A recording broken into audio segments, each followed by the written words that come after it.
Good morning and welcome to Making Peace with Money with your host, Laurie Lamantia, professor, CPO, and prosperity coach. Get ready to master your life and your money, not the other way around. Now, here is your host, Laurie Lamantia. Good morning and welcome to our show today where we're going to be talking about the power of appreciation and how appreciation appreciates. I know that sounds like a tongue twister, but if you really start to think about that appreciation appreciates, you will start to see the power that we have through using our appreciation. And MJ Ryan, a best-selling author of the book Attitudes of Graditude and How to Give and Receive Joy Every Day of Your Life, has agreed to come in and help us with this conversation about gratitude, appreciation, thankfulness, and really explore this topic in depth, especially, we are here in Thanksgiving week. It's kind of an interesting time to look at this, but, we don't have to only use Thanksgiving as a reason to focus. And so, but we'll cover that today. And really, the opportunity is that we have a choice to appreciate what we have. Appreciation, gratitude is a choice, and to notice what works and value what is valuable. And when we do this, the more we grow of what we're looking at. So that's where appreciation does appreciate or grow more of what you're noticing. And, of course, we've been talking about how to make peace with money, but really what we're learning always is how to be investors of our energy. And appreciation is a clear way we invest our energy in an effective way. So I'd like to bring MJ Ryan on to talk about this. And MJ is a best-selling author, as I mentioned, and she serves as a thinking partner to individuals and teams around the world on how to create greater success and fulfillment. And she is one of the creators of the Random Acts of Kindness series and the author of the best-selling Attitudes of Gratitude, Adaptability, How to Survive Change You Didn't Ask For, and This Year I Will, and Happiness Makeover. And the other book she's also written is The Power of Patience and Trusting Yourself.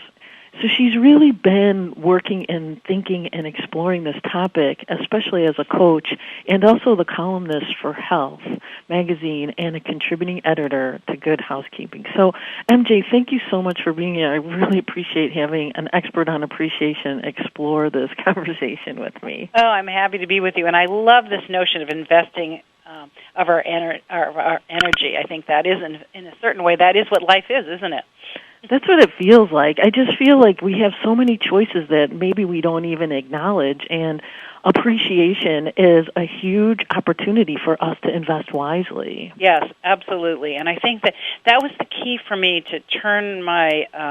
I used to believe that you can only be grateful or appreciative when something good happens to you. So I would just be waiting for something good to happen, and then I would feel thankful. Right, it kind of just gets dispensed down from somewhere. Yeah, exactly. A good thing happens, and you go, oh, great, yes, this is wonderful. And it was a huge, huge turnaround for me to understand that essentially we have, you've just been sort of talking about it, which is that we have an opportunity in every single moment to choose where to put our attention. And our brains actually are filtering 99% of what's happening. It filters out. It doesn't even register. Mm-hmm. And so we can decide what we're going to pay attention to. And depending on what we decide, we're either happy or unhappy. And when we focus on what's good and happy and whole in our lives, then we feel good. And when we focus on what's difficult or painful or challenging, we feel bad. It's really as simple as that. But we don't know that we have the choice. Yeah, and when you're saying that, it totally reminds me of how we think about our money. When we feel bad about our money, we feel bad, and then we keep perpetuating that same thought and experience. Yes, absolutely. And in fact, there's a rule in brain science that says where energy flows, attention goes. And so it's just exactly what you're saying, is that it's where are we choosing to put our life energy? Are we choosing to focus on the negative and all the challenges of our lives, or are we choosing to focus on what we can still enjoy and appreciate? So do you think appreciation actually creates? Well, that's a tricky question. My answer is I have no idea. Okay. I think that there are certainly all kinds of theories, and the secret is certainly the greatest popularizer of this idea, that if we activate the energy of appreciation, then more good things will flow to us. I do know that there is a force in the world that's magnetic energy, which is the ability to draw to us what we want. And that it gets activated by appreciation. But I don't think that it's a magic formula where if you sit on your couch and you decide that you're going to be grateful, then the pink Cadillac of your dreams is going to show up in the driveway. I don't think it's as straightforward as that. Let's put it that way. Mm-hmm. I think it's a mysterious force, and life has a lot of other forces that are beyond our control. And my concern when we think about it in a simplistic way is that we then blame ourselves when the perfect things don't happen. We think we've done something wrong. Mm-hmm. No, that's a really good point. And that just perpetuates that feeling of victim and powerlessness and all the things that make us feel bad. Exactly. Yeah. I mean, I know people who are unhealthy, for instance, who have diseases, and they say, well, I must have done something wrong because this is manifesting in me. And I just feel like life is so much more complex than we can possibly understand, that there's so many other things at play than our own intention. But I do think intention is a powerful thing, and I do think appreciation is a very powerful force. But it's not just the only force, let's put it that way. So what brought you to this exploration of appreciation? I mean, why did you even bother spending so much time looking at it? Well, because I was sort of your average unhappy person. I was in my 30s, and I knew exactly why I was miserable, but I had no idea how to be happy, fundamentally, and I just didn't know what to do, and I'd always been a good student, so I said, I'm going to study happiness, and I'm going to study happy people. And simultaneously, I was a book publisher, and we had this idea to do this little book called Random Acts of Kindness, which was collecting people's stories of kind things that happened to them. And when we brought people together to do this, people remember things that happened 30 years before, someone was sick with the flu and the neighbor brought over a soup. I mean, these tiny little things that people appreciated and remembered forever. And I didn't want to be a hypocrite. I didn't want to publish a book about kindness and not do them. So I started doing them, and lo and behold, I got happier. Wow. So I thought, well, that's... This is in the pudding there. It's like, okay, so that's interesting. So then what other things could people cultivate that are right in front of their noses, that are very simple, that don't take any time, energy, or money, and that could make us happy that we're just not aware of? This was about a dozen years ago, before gratitude became as hot a topic as it is now. And so I thought, well, you know what? People who are happier seem to be more grateful, so maybe I should be paying attention over there. So I decided to start to practice gratitude, even though I didn't, quote-unquote, feel it. And lo and behold, I got happier then. And that's when I learned, and science has shown since then, that feelings follow thoughts. That it isn't, it's that we don't have to wait to have the magical moment, the perfect sunset, or the greatest present from our spouse in order to feel appreciation and gratitude. That we can think certain thoughts and the feeling will happen. I think that this is such an important piece of this topic because, like you said, we're letting these outside forces come, and what if they don't come? Then, we can never feel appreciation. That really puts us in a waiting around and seeing position in life instead of enjoying and moving forward with life. Exactly. But I think I couldn't get around the fact that there's a lot of pain and difficulty in the world and in ourselves and in our lives. And so I kept thinking, and I focused always on that. And then I think the pivotal moment actually came for me when my father was in the hospital dying. He was about a couple weeks, I think, away from death. He was dying of emphysema. And so every breath was a struggle. And he was lying there. He used to be this huge 6'2" guy, and he probably now weighed like 130 pounds, and he couldn't move. And I sat there and watching him try to breathe.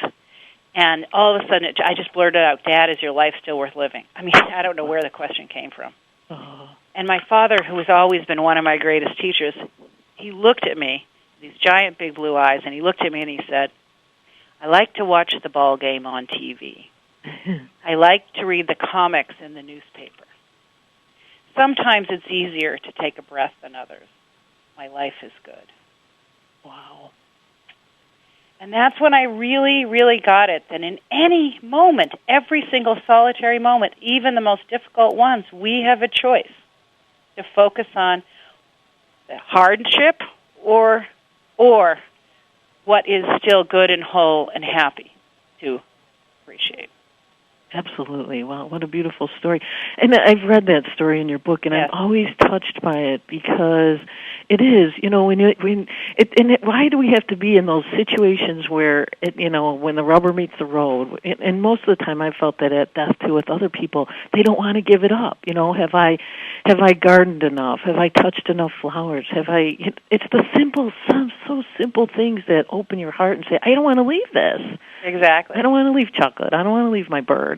Just weird stuff that you would think, what's that got to do with anything? Yes, and those things are around us all the time. They are. They're always available, and we just have to notice. And this is, I love the fact that your focus for this show is on appreciation as opposed to gratitude, because I think there's a difference. I think appreciation is the magic that makes gratitude happen, actually. Oh, interesting. That's one of the things I totally wanted to talk about with you. Do you think they're the same? No, I think that because I've noticed, so when I practice with people, and I've taught hundreds of people at a time, okay, now I want you to focus on something really terrible in your life. Now, and tell me on a scale of 1 to 10 how you feel. All right, now I want you to focus on something wonderful. Tell me on a scale of 1 to 10 how you feel. And how many people the number went up? Well, most people raise their hand. But a bunch of people don't raise their hand. And so I think, okay, what's that about? And what it's about is that they don't actually know how to activate this sense of gratitude, which gives you the uplift, because they don't know how to stop and actually appreciate what they have. Oh, this is juicy. This is so important. We're coming into a break right now, and after the break I want to talk about this because I agree with what you just said. When I've had that same problem, I'm like, I can't muster gratitude. It's kind of frustrating. So I would like to talk about what you just mentioned about appreciation being the genesis. We will. Thank you. I've done a lot of work on helping people do this. So we'll come back after the break and we'll talk about this. Welcome back, and we're talking with best-selling author, and I will call you an expert on gratitude and appreciation, MJ Ryan. And if you want to read more about MJ, her website is www.mj-ryan.com. And before the break, we were talking about the difference between gratitude and appreciation, and I think you nailed it right on the head for me. A lot of times I'm trying to muster gratitude, and it's just not coming. Right. Well, the person who first started to really talk about gratitude in recent times is a Benedictine monk. His name is Brother David Stendhal Rast, and he calls it a great fullness. Mm-hmm. Gratfullness. So gratitude is a feeling of fullness. Okay, and so it's a feeling. Appreciation is what you do in order to get the feeling. Right. Yeah. So in order to have this sense of fullness, you have to actually notice, and you have to notice specifically. So I think the penny drop for me about this was I was giving a seminar, and I was talking about what I call just-in-time gratitude, which is how do I use thankfulness on a daily basis to have a happier life? And I do it when the people who I live with are really annoying me, my husband and my child. They're doing these things that are driving me crazy, and I want to say or do things back that are not necessarily wonderful. And I stop. If I can, I catch myself, and I go, wait a minute. What do I appreciate about this person? Why do I love this person? And so I was explaining how to do this. So this woman raised her hand, and she said, okay, so my teenage daughter wants to go out in this outfit. And I look at her and I go, you're going out in that?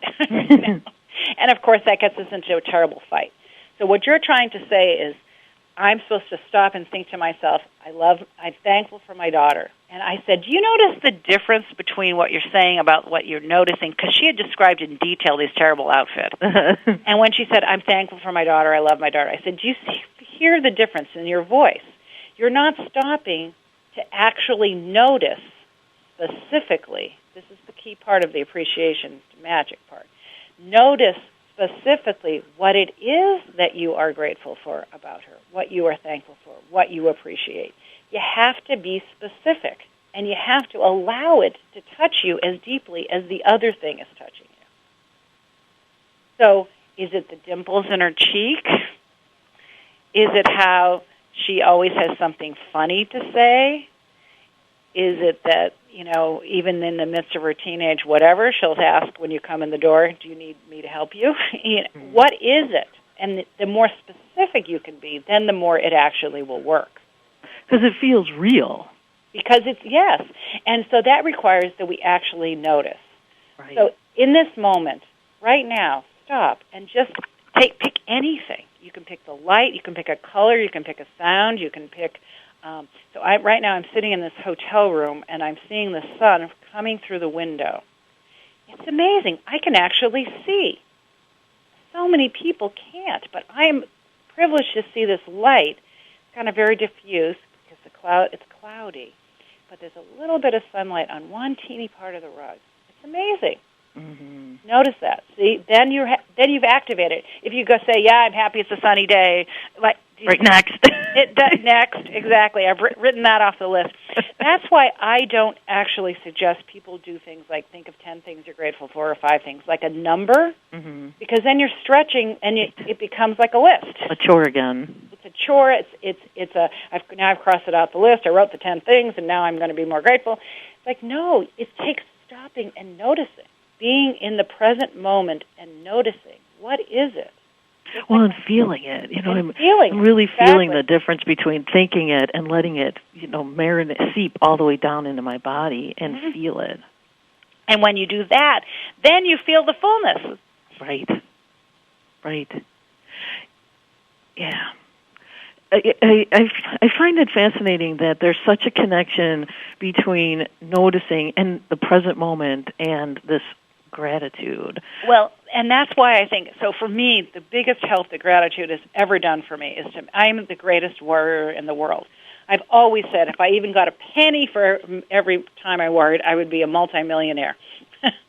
And so, every single one of my friends is a therapist, so I know every technique in the world to, quote unquote, stop worrying. Nothing worked until I learned gratitude. Right. Because gratitude is about right now. It's not about the future. It says, in this moment, I have what I need. In this moment, I'm okay. So my sister is waiting for test results, right, in this very moment. But right in this moment, she's fine. Right, exactly. Yeah, and in this moment, I have a roof over my head. Exactly. I have tons of friends. I have food. There's so many things that we have. And then if you go, but in the future, what if I can't pay my mortgage? What if I get evicted? Yes, but in this moment, I still have it. Right. And I think that's a recipe for making peace with money. I'll go back to that again. No in this question. moment, I have what I need. Therefore, Absolutely. I've afforded it. This was the biggest practice that I did when in the midst of my divorce, I broke up with it wasn't my choice, with the guy that I owned a business with, and he had been supporting me. So suddenly I wasn't just emotionally, cut off, but I was now financially cut off. And I remember waking up alone every morning being afraid and going, in this moment I have a roof over my head, I have enough to eat, like that. I mean, over and over and over again. And it was the greatest thing for keeping me out of terror. Mm-hmm. Well, and for me, prosperity consciousness is, and by the way, in this moment, prosperity is all around me, yes, and exactly. my fear of not being in this moment is pushing it away. Mm-hmm. Yes. So you were saying over the break that also appreciation is a wonderful way to make change. Absolutely. That if you don't have the ability, so the human brain, when we're born, it knows what to do. It's supposed to, what the brain does, why we learn to walk and talk in the first 2 years of life so easily. And afterwards, when we become adults, we go, why is it so hard to change? Well, it's because when we're born, the brain tracks success and discards failure. So think of a baby learning to walk.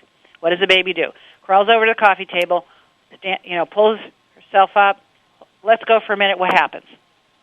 Baby falls down immediately, right? And then what does the baby do? Get up and do it again, over and over again. And what the brain is doing is experimenting and noticing what's working so that it then eventually creates success to walk. The baby does not say, oh, I'm a stupid baby. I can't walk. I have a walking disorder. I need a walking therapist. I have all this walking problems. Wow. I'm a walking failure. No, the baby just notices what's working in its brain and and does it even more. Appreciation, therefore, is the way to notice what's working. So when someone works with me and they want to lose weight, for instance, and they say, I'm going to go to the gym every single day. And then the week comes by and they call me back up and I say, okay, how'd it go? And they say, I'm a total failure. I only went one time. I say, excuse me, you went one time. Mm-hmm. What made it possible for you to go that one time? What were the conditions that made it possible? What did you do right that made you enabled to do that? And the more that you notice that, then the more you can reproduce that success. Same thing with money. If you want to get out of debt, instead of saying, I'm a failure and I only saved $20, how did you save those $20? What did you do? What made that possible? How could you do that even more? Yeah, it's just such a flip. It's the same question, only 180 degrees different. Instead of noticing what you did wrong, noticing what you did right, and fostering that. Exactly, and that is the greatest way that we change. And so appreciation is the flashlight that allows us to notice what we've done right. Yeah, and it feels like such a little shift, but it's a huge shift. Oh, yeah. I mean, it is. What I notice is that people who are able to track their successes and go more towards them create more success than people who are stuck on how they're screwed up and messed up. Right. And that's the law of attraction. I mean, if I were to say that's the power of the law of attraction. You're making momentum, you're creating more, you're noticing more of that, and therefore you're going to keep noticing more of that. Well, I think it's more than just noticing. It's that you're actually understanding what your strategies of success are, you see. Right. So it's saying, when I walk out of the room, instead of stay there, I don't yell. Okay, good. So the next time I'm going to remember to walk out of the room. Right, exactly. Well, I think this is a brilliant point that you're making, that the brain tracks success and discards failure. But somehow, between the time we're born and the time we get to 30, we flip-flop that. Well, yes, and the person who first talked about this is a guy named Timothy Galway, who wrote The Inner Game of Tennis and other books. And what he says is that it's because the brain originally has what he calls interference. It has no interference with tracking success and discarding failure. But as the baby gets older, what are the adults doing when the baby's doing that? They're going, come on, honey, you can do it. They're doing appreciation and positive reinforcement. That's so great, you can do it. Oh, yay, look, she's walking. Like that, right? But later on, what happens is school, parents, grandparents, older siblings, they start saying, don't do that, stop doing that, why are you always wiggling, look this way. They start telling you what you're doing wrong. Right. Wow. And he says originally all of the interference is external. It's all coming from the outside. But by the time we're adults, we've internalized that, so most of the interference is internal. We don't need Grandma saying, why are you such a klutz, because I say it to ourselves. Right. And the cool thing is, now we're in charge of our own interference, so now we're in charge of tracking. Yes, and so what Galway talks about is that our job is to minimize that interference. And he says the reason he uses minimize is he says he doesn't think it's possible to totally get rid of it. Right.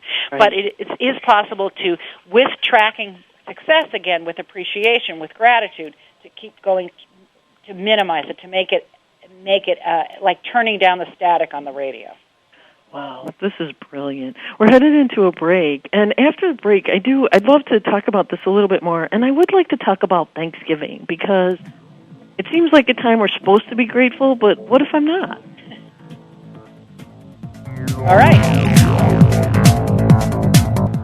Welcome back, and we're talking with MJ Ryan, who is what I'm considering now my appreciation coach. I feel like I'm learning so much about the details and specifics of appreciation. And MJ, you can find out more about her on her website at mj-ryan, RYAN.com.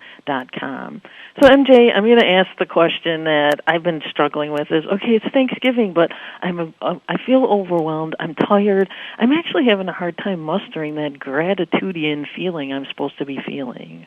Yeah, so first of all, I think that what's one of the things that's really important is that gratitude is not, it's not to just paste over the hardships. I mean, I don't want anyone to get the idea that you're not supposed to be angry, upset, frustrated. I mean, these are all legitimate things. Times are tough right now. And, you know, of course you may feel overwhelmed or you may feel, unhappy or scared. And those are natural. And so it's not about pretending that those things aren't true. Gratitude is an and experience. Those things are true and what in this moment can I enjoy and appreciate? What in this moment is still good in my life? What can I? So I think when we try to suppress all that other stuff and just go, oh, it's all wonderful and yes, I'm so grateful, that's when it's the hardest to muster up. But when you say, okay, this is true, it's really, really hard, and I'm thankful that I'm here with these people who love me, for instance, or that I can tell you honestly how I feel. I mean, maybe that's all that you can be grateful for. Yeah, and that felt relieving. Yes, absolutely. And, one of the things that you can do, and because we're talking about appreciation, and I always suggest this for people for Thanksgiving, because we tend to get together with our family, and what do? We eat too much and we watch football games. So, and when we feel like less slugs. So one thing that you could do that's really, really wonderful, a ritual of appreciation, is that you just take turns having one person be the focus of attention, and what you do is you say what you appreciate about them. You will activate gratitude automatically by doing this. So let's say you're sitting, whether it's with your friends or your family, it doesn't matter. It's one at a time, so that person's what I call the focal person. So everybody else just takes turns saying what they appreciate about that person. And the only rule is this: no sarcasm, and no response by the person who's the focal person. You have to, and when you're the focal person, you just have to sit there and receive this praise, this appreciation, and then you go to the next person. So everyone gets a chance to be the focal person, and everyone gets a chance to say whatever they want about what they appreciate about one another. And you would not, I've done this with corporate executives. I've done this with guys in Saudi Arabia. Wow. I bet it's a fascinating experience. And then everyone leaves more connected and feeling more, warm and fuzzy towards one another. But it doesn't have to be warm. I mean, I'm telling you, these are hard-nosed businessmen I've done this with. And they say, business-like things. You can say anything, whatever it is that you really appreciate about the other person. And one of the things that I really like, too, is you're not probably going to say how perfect they are. Who knows what's going to come out, but it's going to be true. And remember what we talked about earlier, be as specific as possible. Not you're a great person, but how is that person great? Right. How? What do they actually do? The more that appreciation is specific, the more that what that does for the other person, it helps their brain, again, figure out what could do more of this. Right. Oh, I didn't even realize anybody noticed that. Exactly. And so then we go, okay, so maybe I should try to do that even more. Even if they don't consciously think that, you will see more. There's a fabulous article called What Animal Trainers Taught Me About training my husband. That's about this person who discovered how animal trainers work. They only praise. They never do the negative reinforcement. They only and then they praise approximations of what they want, and that's how you get more of what you want. And it works perfectly with human beings as well. I would imagine so. Well, one of the things we were talking about before was, part of the issue is this need to be perfect, that we don't want to be perceived as ungrateful or not good enough. And so in the process we create this energy about being grateful. I'm so grateful for this and that, when really down deep inside we're not feeling all that together. Mm-hmm. Yeah, I guess I think that this struggle for perfection, this need to believe that we have it all sewn up is very dangerous because it interferes with our ability to grow and change. There was a fascinating study done with neurosurgeon students, and they asked them, do you ever make a mistake? And some said yes, and some said no. And then they were tracked later. What kind of surgeons were they? And the ones who said that they never made a mistake were terrible doctors. They made more mistakes than the ones who said, yeah, I make mistakes, because they were willing to learn and grow.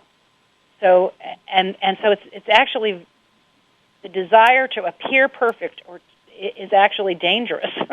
Right. And so what does appreciation, how do you use appreciation to overcome perfection? Well, I think that what you do is that when you notice when you're doing it right, then you give yourself permission not to, that you say, I'm just still growing and learning. So let me pay attention to when I'm doing it right so I can do more of it, as opposed to thinking I already have to have it all together already, which is what the secret thing under perfection is. It's a belief that you have to already know it. Yes, right, exactly, because we demand it of everyone. Yes. You can't be a learner after 18. Exactly, and so and it's understanding that cultivating the mindset of learning is the most powerful thing we can do to succeed, whether it's succeed with our money or succeed in our careers. And if you're interested in the research behind this, it's by a woman named Carol Dweck, D-W-E-C-K, and her book is called Mindset. Mindset? Yeah, Mindset. Mm-hmm. But one of the other things I'd love to talk about when we talk about appreciation is how powerful gratitude is when things are hard for us, when times are tough. My latest book is called Adaptability, How to Survive Change You Didn't Ask For. And I did all this research on resilience, which is how do people bounce back from hardship. And I was flabbergasted to discover that there's 5 qualities of resilience that we can grow, and one of them is gratitude. So for me, it's just been this wonderful circle of coming back. I originally studied gratitude in order to be happy, and now I've discovered it's one of the keys in surviving difficult times, which we're all in right now. So it's a medicine that we need, whether it's to create happiness or resilience. Is it gratitude or is it appreciation? Well, I don't think that people differentiate as finely as you and I are. Oh, okay. But it's about being willing to be thankful for, again, it gives you, so what happens, we haven't talked about the science of gratitude. When you think an appreciative thought, you activate the part of your brain that floods your body with the feel-good hormones, which strengthens your immune system and gives you this uplift. You actually feel better. That's why you feel good. It's because you've just given yourself a little shower of feel-good hormones. Right. And so when we do that, then we give ourselves a little more energy to get off the couch and get into action, right? Mm-hmm. We think, oh, maybe life isn't so bad after all, and maybe I can make some good things happen, and let me get going. And so that's why it's such a key to resilience. But there's another piece that's even beyond that, which is what I call the graduate school of gratitude. And that's where we actually are thankful for the hardship itself. Now, this is something not to do on the day the bad thing happens to you, the day you learn that you lost your job, or that you've got a disease, or anything else that's a challenge. We don't want to say, "Oh, what's wonderful about this?" But eventually, at some point in our lives, if we then say, "How have I grown from this? How have I? What qualities of heart, mind, or spirit do I have now as a result of this that I didn't have before?" Then we get the gift out of the difficulty itself. One of my clients recently said, "Yeah, I read someplace that some gifts come wrapped in sandpaper." Brilliant. And I thought, oh, that's so true. When we're going through it, all we can feel is the sandpaper. But at some point, our jobs as human beings is to unwrap that sandpaper and reveal what the gift was, what the gift is. And that's why people, for instance, a friend of mine who got breast cancer at 39 said, cancer was the best thing that ever happened to me, or losing my job was the best thing that ever happened to me, or, I used to be like I couldn't understand these remarks. And now what I see is that it's not the thing itself, because everyone would say that thing is terrible. Right. It's what we've grown in ourselves as a result of those things. And this is so important that to our mental health, to our capacity for resilience, that there are programs in the United States now where people come as political refugees who've been tortured. Mm-hmm. They're taught to look at what qualities have they grown as a result of this terrible, terrible, unspeakable things that happened to them. And again, the more we focus on that, on what we can appreciate about ourselves in the difficulty, then we understand the resources we've grown, and we have the energy to go and to survive the event instead of focusing on it only as a victim. I want to talk about this some more. We're coming into a break now, but I really feel that because the way I've looked at it is that's even life loving us, even though we don't even realize that's how life is loving us. Because we could think, well, life really just beat me up like crazy. But from what you're saying and what I've noticed in my own life, there is this beautiful gift that helps us blossom in a way we might never have blossomed if that opportunity didn't show up. It's hard to see that as love, though. Well, we'll talk about that. Yeah, I think so, because when you're going through it, it feels like I think you are beat up by it. It is beat. I do. There's no way around it. Afterwards, you go, okay, wait a minute. All right, that was terrible, and how have I grown? Exactly. We get back to the growth thing again.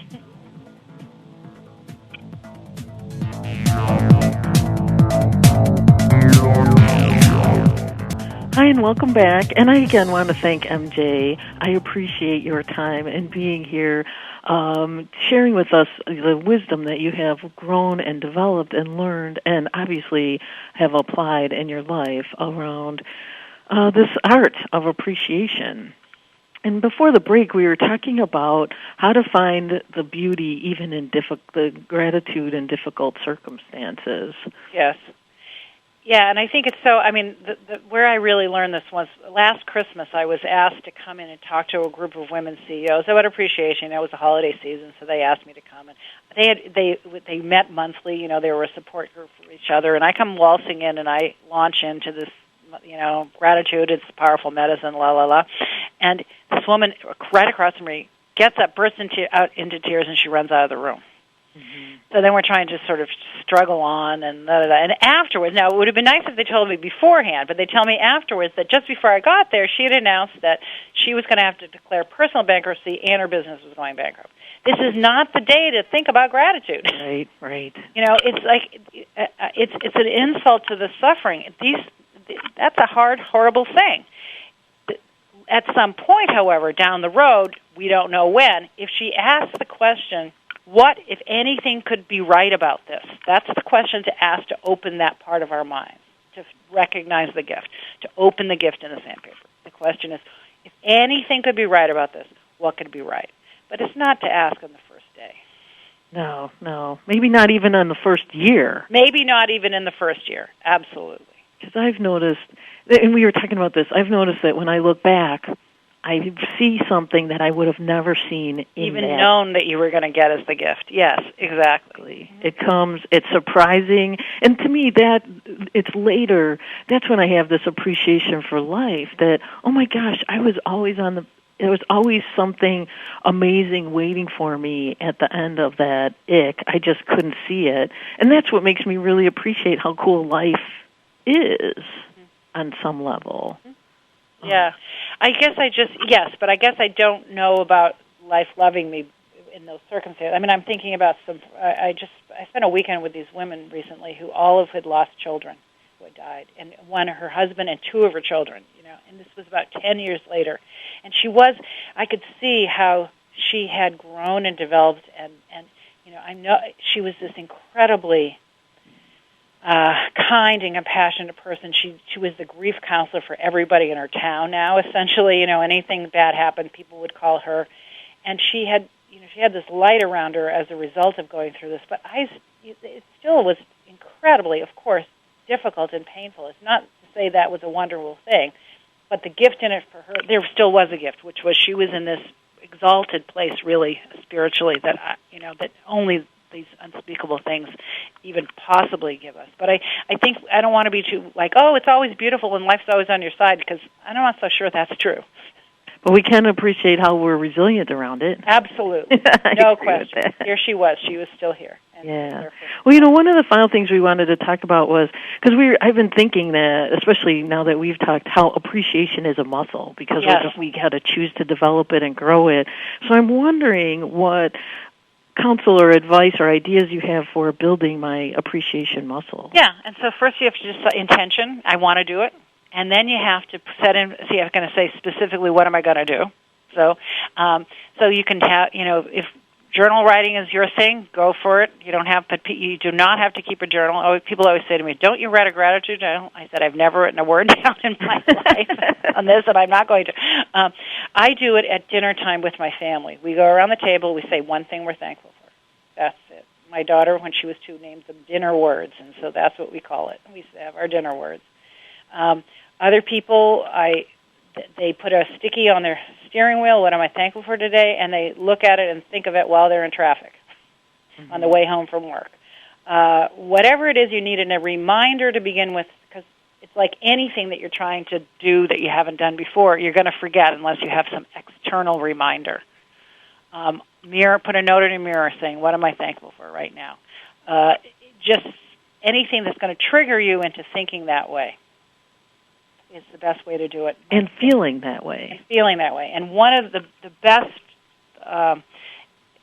triggers that I know, it comes from a story that happened to me. I got a email from a guy named Dave who asked me if I could arrange to have some books sold to him wholesale, because he had this nonprofit and he wanted to give them away as a thank you gift when people donated. So I arranged for him to get them for free, and that was the end of that. All of a sudden, I got this thing in the mail. And this package, and I thought, I don't know this person, but okay, I'll open this thing up. Because it was months later, I had no recollection, and I opened this thing, and out falls this tiny rock. And a letter. And the letter was from Dave, and he was thanking me for my gift, and he said, I want to tell you about my nonprofit. What it is that it provides transitional help for kids who are in the foster system. The day you turn 18, at least in California, all help stops. So no more housing, no more food, no more nothing. You're just out. Wow. And he thought, this is too young and they still need help. And so his group helped with transitional help. And it was named Laurel's House. And it was called that because he met this girl named Laurel. And Laurel was about to foster out. She was almost 18. She had lived in 10 places in 10 years. Mm-hmm. Every single thing she owned fit in one black plastic trash bag. And she was the happiest person that Dave has ever met. Asked her, how could you be so happy? Your life has been so hard. And she said, that's because when I was 10, I lived for a time with Mama Jean. And one day Mama Jean came to me and she gave me a little rock. She told me to put it in my pocket. And that every single time I felt that rock, I was supposed to stop and notice what I was grateful for, count my blessings. She said, I've been doing it ever since, and that's why I'm happy. Mm. So when I speak about gratitude in public, I always bring rocks, and I hand them out to everyone. And I tell the story, and I give them a rock so that they can practice too. And I give it for 2 reasons now, as things have been hard out there in the country in the last couple of years. One reason is so if you want to practice gratitude with that kind of reminder, you can use it. And the other is to remember that, like Laurel, you can survive the challenges of your life, especially if you use appreciation as a help. Absolutely. Wow, that's a beautiful story. Wisdom of kids. Mm-hmm. They really get it. Mm-hmm. Thank you for telling that. And thank you very much for being here. I really feel like I've developed a deeper understanding of appreciation and gratitude. Good. And the power that it has for our lives. Yes. And for our resilience. Absolutely. You know, that we are incredibly strong, resilient people. Yes, and you know, it's interesting because they used to think some people were resilient, other people weren't. And what they've discovered is actually that with these qualities of looking for the deeper lesson, the gift, practicing gratitude on a regular basis, being willing to grow. These are the things that anyone can cultivate and be more resilient. And you know what? I really think that's why we're going through this with our money system, because we want to grow and develop and have a very different experience than we're having right now. And appreciating what we're going through at some point is really going to change. Yeah. We're going to have a lot of unique learnings that's coming out of this. Oh, no question about that. Yeah, which sounds like a whole other show. So, but I really appreciate you being here, MJ. And again, for our listeners, MJ Ryan, MJ-RYAN.com. And I wish you a very wonderful time with your family. And thank you. I hope everyone has a wonderful, wonderful day of Thanksgiving on Thursday. Yes, and appreciation. Happy Thanksgiving, everyone. Have a great week.